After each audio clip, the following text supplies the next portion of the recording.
Hello and welcome to another edition of Power the Pen. I am LaWanna Bradford and I am excited to bring a special edition because here in the United States we are 9 days away from the vote. And this book here is entitled Represent the Unfinished Fight for the Vote. Represent the Unfinished Fight for the Vote by Michael Eric Dyson and Marc Favreau. And this book goes into a historical view of Americans' democracy or the ideal of democracy and brings us all the way forward to where we are today. And the thing that is most amazing for me when I read this book, I really enjoyed reading it, is that the same issues that we are fighting for today is what we were fighting for in the very beginning, right? That's having democracy, moving it from ideal to reality, exercising the right for the vote, and then equality. Three key principles that we today are still fighting. Well, I will be back and we'll take a little deep dive into this book, Represent the Unfinished Fight for the Vote.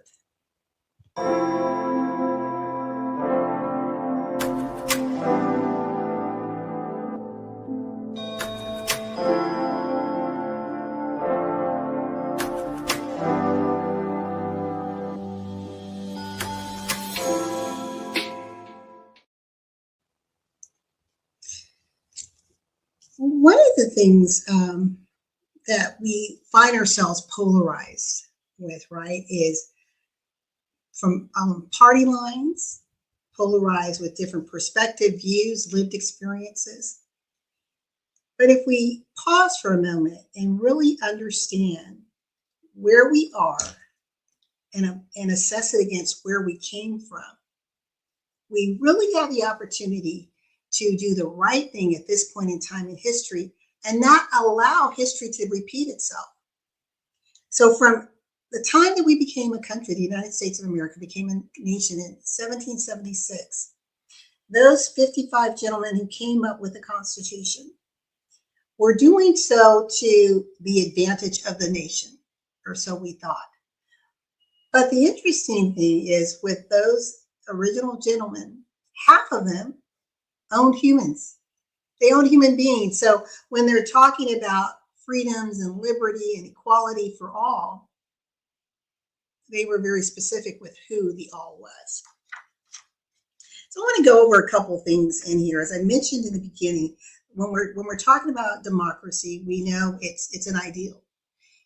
And it's founded in the principles of having the vote, individuals being able to exercise their wish for the type of life and community that they want to have, the ability to build the life that they want to have, to protect their families and the community, and then equality.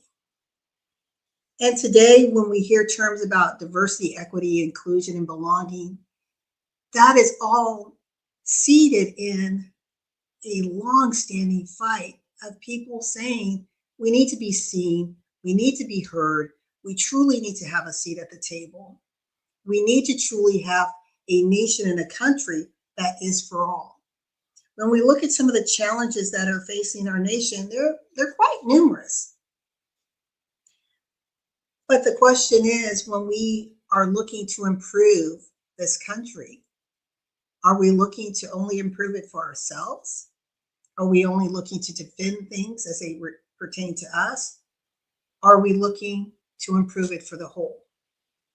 You know, with the notion that no one is free unless we're all free.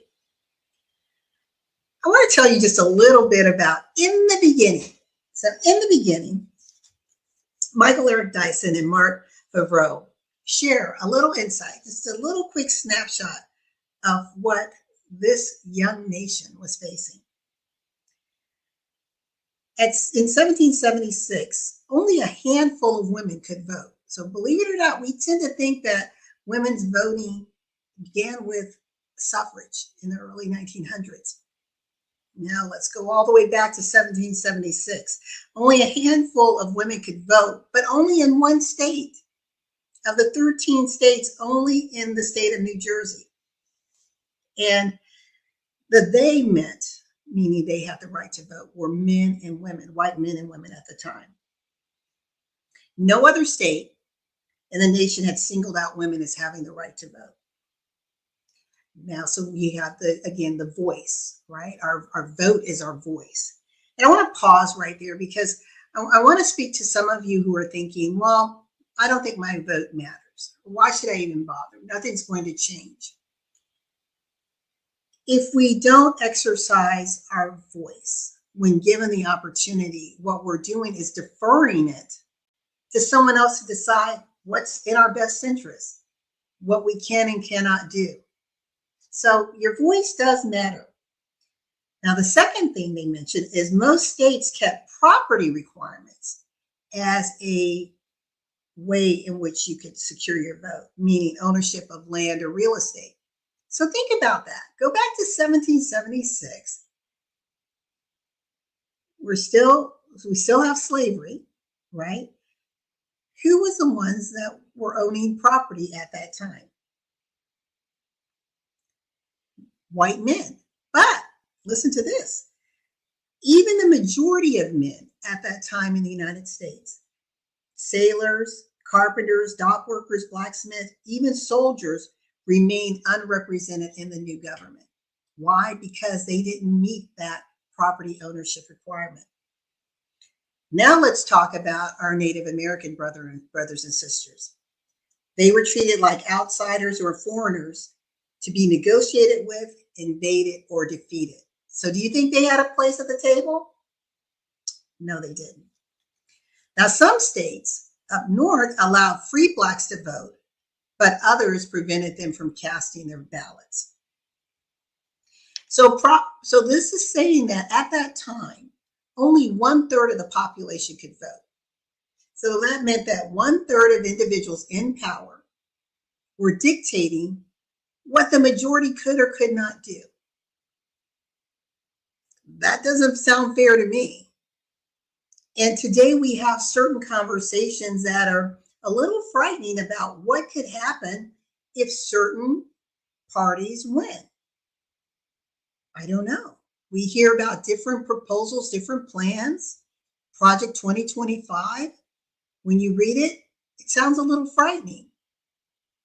Well, let's unpackage this a little bit more.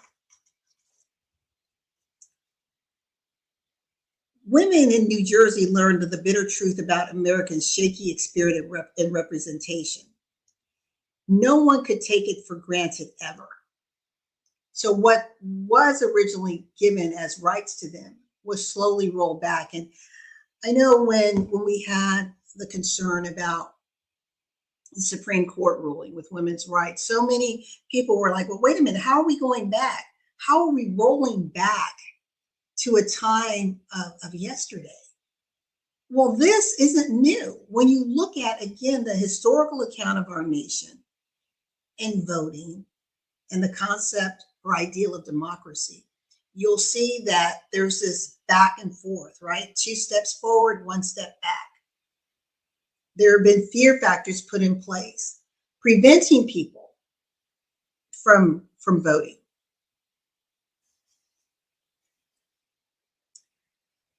This says here, the experience of the Revolutionary era of hopes and disappointments taught the majority of Americans that nothing came for free and that no one would simply hand them a seat at democracy's table. Again, for those of you thinking that your vote doesn't matter, I want you to think about those people who came before you, who fought for the rights, who fought for freedoms that you are currently benefiting from.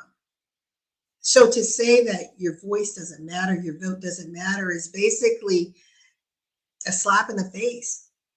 I think to those who, and this is LaWanna's opinion, to those who fought so hard to create a United States for all Americans. Now, we're not there yet. It's an ideal, it's a concept, and it's under construct. And there is still hope, and there's still people believing that we can, in fact, achieve it. But it really requires collective participation. We'll be back in just a moment. Power of the Pen with LaWanna Bradford, expanding the impact and influence of authors from around the world. If you want to change the world, pick up your pen and write, said Dr. Martin Luther King Jr. Books are uniquely portable magic. Power of the Pen spotlights authors from around the world. Listen as authors share messages that educate, motivate, inspire, and entertain. Join us each Sunday at 2 p.m. Eastern on e360tv.com.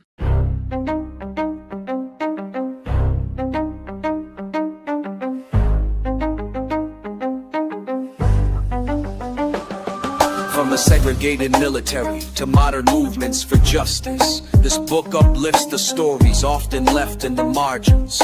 With a rare blend of poetic grace and historical insight, Bradford moves beyond retelling American ideals. She reimagines them through the lived lens of those too often pushed to the margins. Black women who carried burdens and dreams, indigenous ancestors whose sacred truths still echo, immigrant allies who stood shoulder to shoulder in faith and sacrifice, and unsung patriots who, despite betrayal, still believed in the promise of America.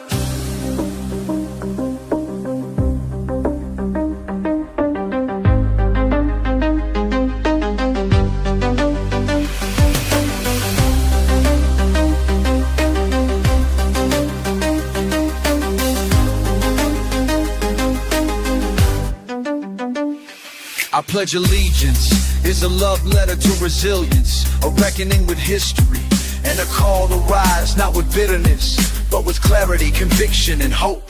It's a reminder that patriotism is not silence, it is speaking truth while holding the flag in one hand and faith in the other.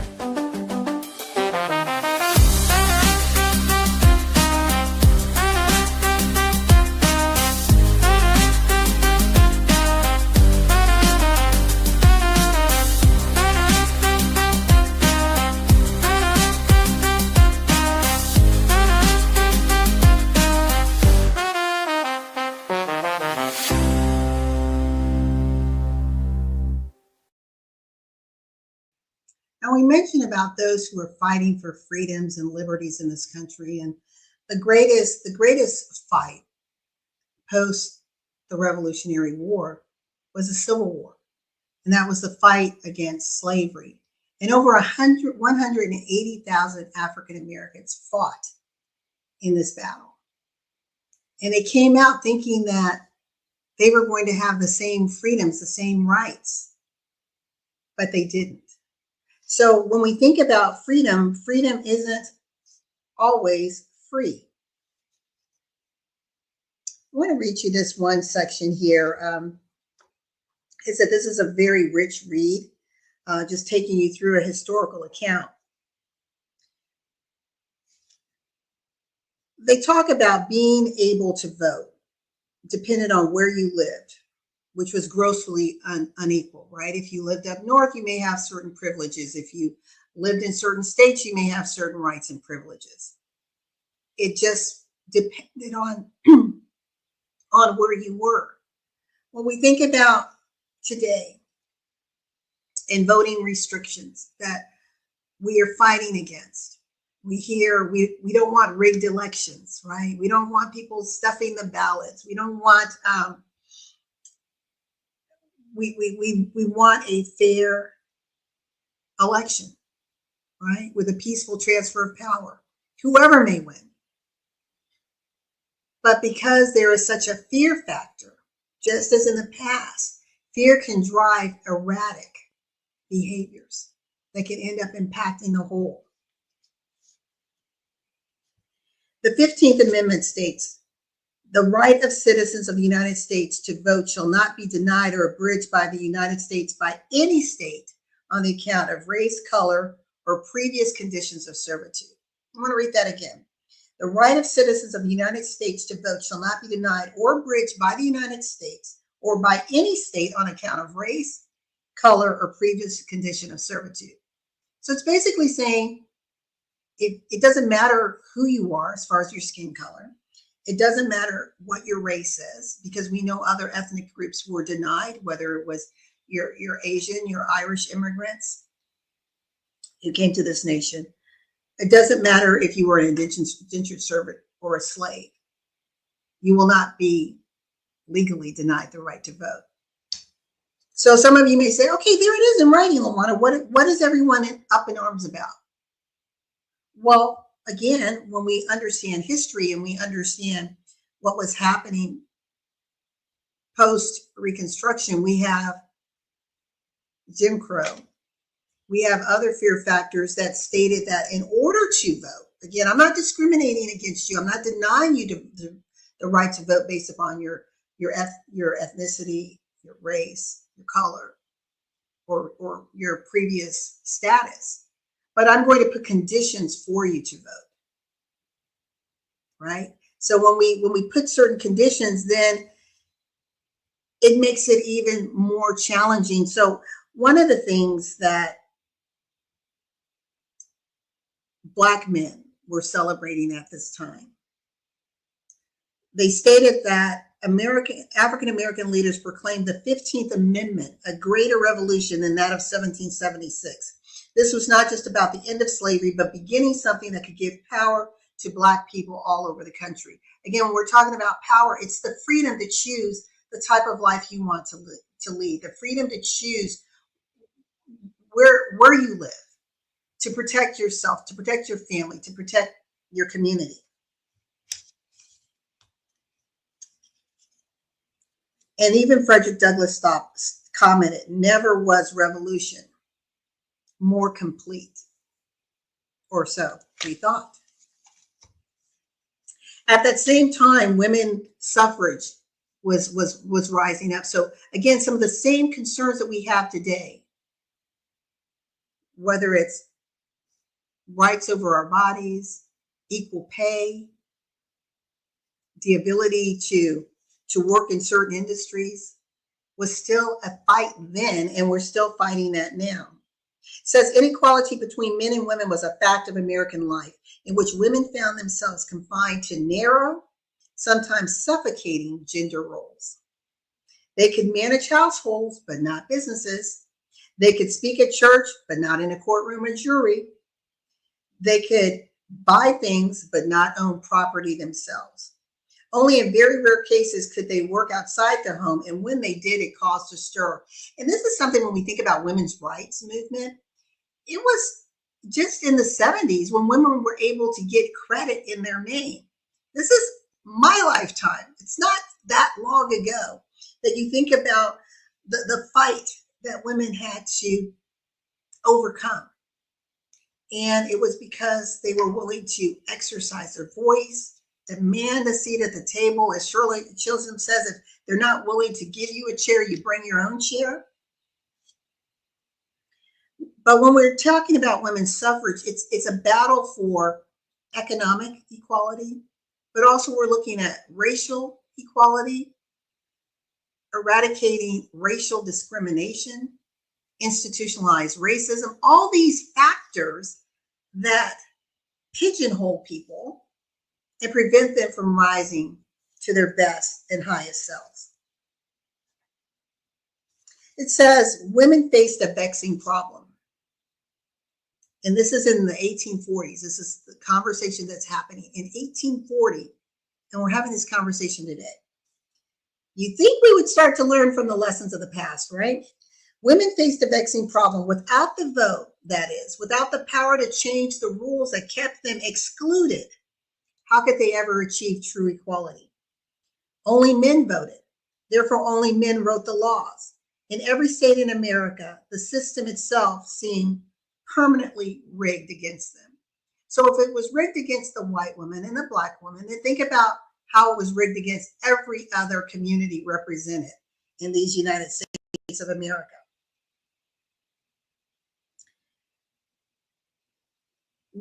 A declaration calling for women's equality in all aspects of life, that is everything that men took for granted, about working, owning property, appearing freely in public, and getting a formal education, was something that women were fighting for.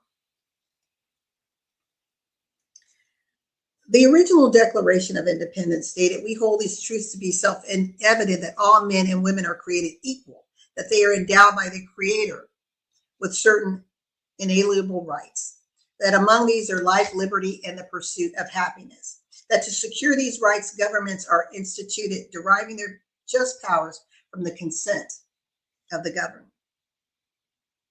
Again, this is the hope, this is the promise, but this isn't the lived experience for everyone.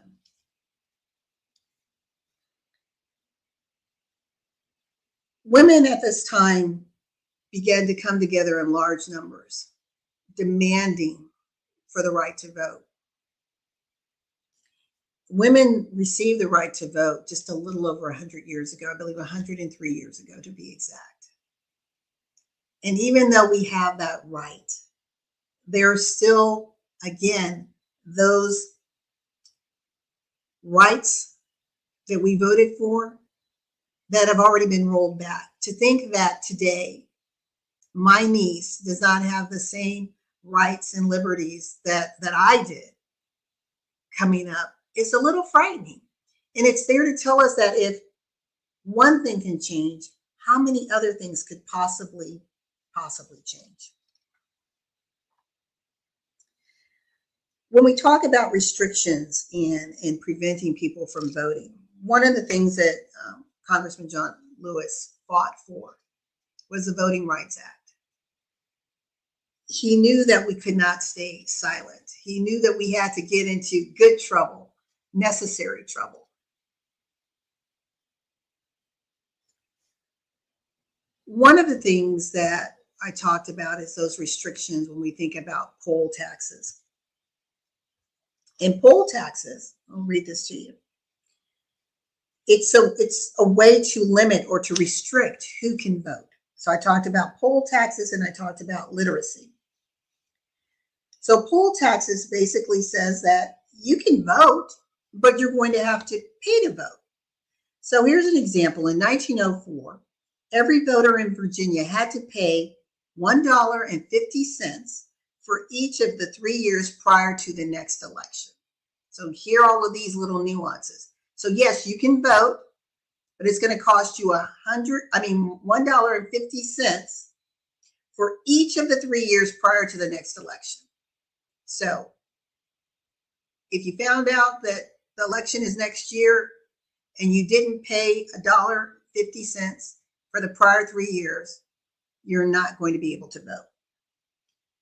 So that's a total of $4.50. And you may think, that's nothing, LaWanna, that's small. Well, you're looking at it in today's dollars. Again, this is 1904. So that amount is equivalent to $150 per year to vote. So again, if you have the money, then according to the Virginia law, they were not going to exclude you from the right to vote. And most Blacks at that time worked on land owned by white people. They were getting little to nothing for their efforts. And then you had your poor white individuals also. So it's like, what do we do? Because these individuals don't really have the ability or means to vote, yet we're saying that we're in a democracy. Well, the other thing that was put in place was literacy and other tests. Now think about it. This is in 1904. What do you think the literacy rate was in this country? And this is saying that in order to vote, to register to vote, you had to pass these literacy tests. So they would show up at the courthouse and take a written test administered by a white registrar or court official. And the official decided who passed and who didn't. So again, you hear this, or some inherent biases built into this. So even if you had gotten the answer right, if I, as the administrator or court official, decided that it was not correct, then guess what? It wasn't correct. I'm going to give you an example of one of the questions asked, and this is from Alabama. Does enumeration affect the income tax levied on citizens in various states? Yeah, that was a yes or no answer. Now, that, you have a 50-50 chance of getting that right. right? If you even understand what it means. And this is another one from Georgia. Now, I'm in Georgia. We're one of the swing states. Now, listen to this one. How does the Constitution of Georgia provide that a county site may be changed? Again, how does the Constitution of Georgia provide that a county site be changed? So this is the answer. That if you were registering to vote, you had to provide this type of answer. Again, 1904, thinking about the literacy level. The answer is by a 2/3 vote of the qualified voters of the county, voting at an election held for that purpose, and by a majority of the vote of the General Assembly. Article 11, Section 1, Paragraph 9 of the Georgia State Constitution, Code Section 2-7809. That is the answer. So if you happen to get the gist of it correct, but you didn't write the reference, the article, you may or may not have the opportunity to vote. So you may say, well, okay, LaWanna, that affected probably most people in the United States, right? When you're looking at the education and literacy level at that time, or even the income level at that time, the affordability of being able to pay for the poll tax. At the time when most Southerners lacked formal education and many were completely illiterate, the test formed a river that could not be crossed. So it was a very effective way to stop Black people from voting. But the issue was, oh my gosh, in doing so, we're hurting ourselves. So what do? Aha! The decision makers of the day said, we will establish a grandfather clause. Let me read this to you. Grandfather clauses were laws that allowed men to vote if their grandfathers had voted or served in the Confederate Army, or if they themselves had registered to vote before 1867. The clauses were a kind of safety valve for the many white voters who could A, not pay taxes or pass a literacy test. It allowed them to vote it allowed them to vote anyway.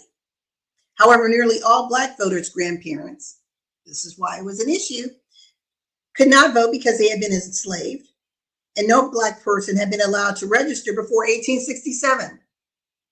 So why your voice matters, why your vote matters, is because this is the kind of stuff that gets really mucky and controlling if we choose to deny our seat at the table. If we choose to say, you know what, I'm not going to come to the polls.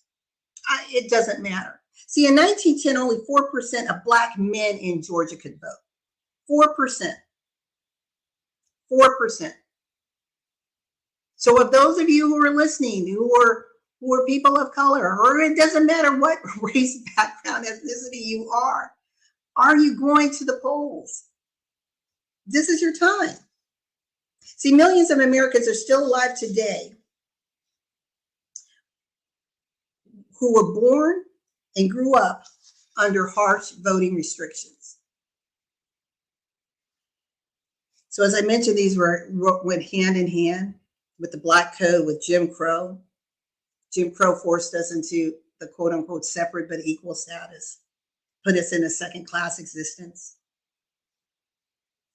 When we think about the influence of our other ethnic groups and peoples in our nation, and how they contributed to the growth of our nation, the Chinese, the Japanese, Russian, Polish, Italian, Puerto Rican immigrants, they were restricted as well. It says in 1890s, one state after another rolled back their support for what was known as alien suffrage. Arkansas was the last state to allow non-citizens voting until 1926. 1926.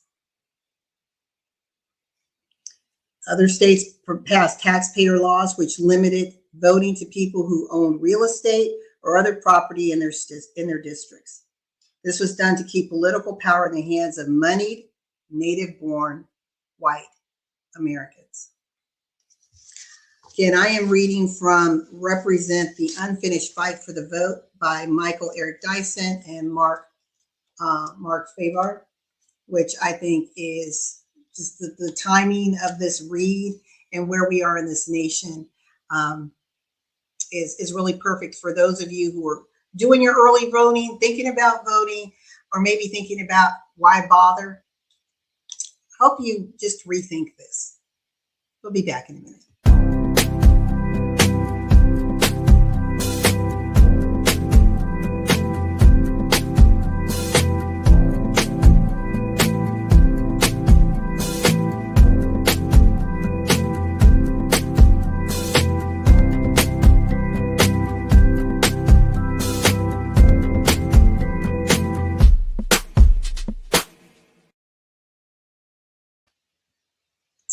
I'm LaWanna Bradford, and we are here discussing Power of the Pen, Represent the Unfinished Fight for the Vote by Michael Dyson and Marc Favreau.